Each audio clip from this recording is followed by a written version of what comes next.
Au total, il existe donc un équilibre économique naturel. Ça veut dire que les marchés vont s'auto-réguler. Qu'est-ce que ça veut dire?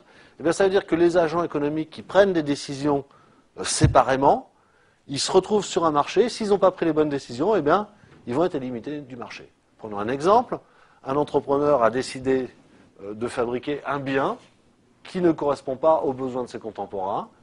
Il présente ce bien sur le marché, personne ne l'achète puisque ça correspond à aucun besoin, ou bien il vend trop cher un bien qui intéresserait ses contemporains, et donc à ce prix-là, personne ne va décider de lui acheter, et donc il va faire faillite. Donc le marché est l'endroit où les décisions individuelles sont finalement sanctionnées dans un sens très neutre, c'est-à-dire positif ou négatif, sanctionnées positivement, oui, je vais vendre ma marchandise et je vais gagner un profit, ou sanctionnées négativement, personne ne veut ma marchandise, ou je vais être obligé de la vendre à un prix si bas que je vais perdre de l'argent.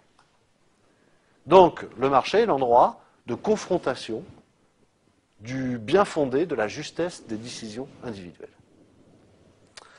Alors, c'est l'offre et la demande, donc, sur le marché qui va aboutir à la formation du prix. Nous étudierons cela avec beaucoup plus de précision un petit peu plus tard. Et c'est ce principe de l'offre et de la demande qui va valider les décisions des différents agents économiques. Cela se fait naturellement. D'ailleurs, les classiques pensent que le système d'économie de marché est conforme à l'ordre naturel, entendez par là, en quelque sorte, à l'ordre divin, et qu'il y a une sorte de main invisible qui guide, ça c'est un concept d'Adam Smith, qui guide donc les individus à agir tels qu'ils le font sur le marché.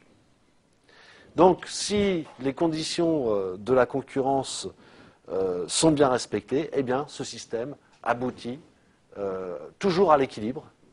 Donc, c'est un système qui est extrêmement performant et qui ne peut pas connaître durablement ni les dysfonctionnements ni les crises. Voilà ce qui détermine globalement la pensée classique. Alors, au-delà des divergences de chacun des auteurs. Il est évident que chaque auteur va développer sa propre théorie, mais globalement, ils ont tous la croyance dans ces valeurs-là.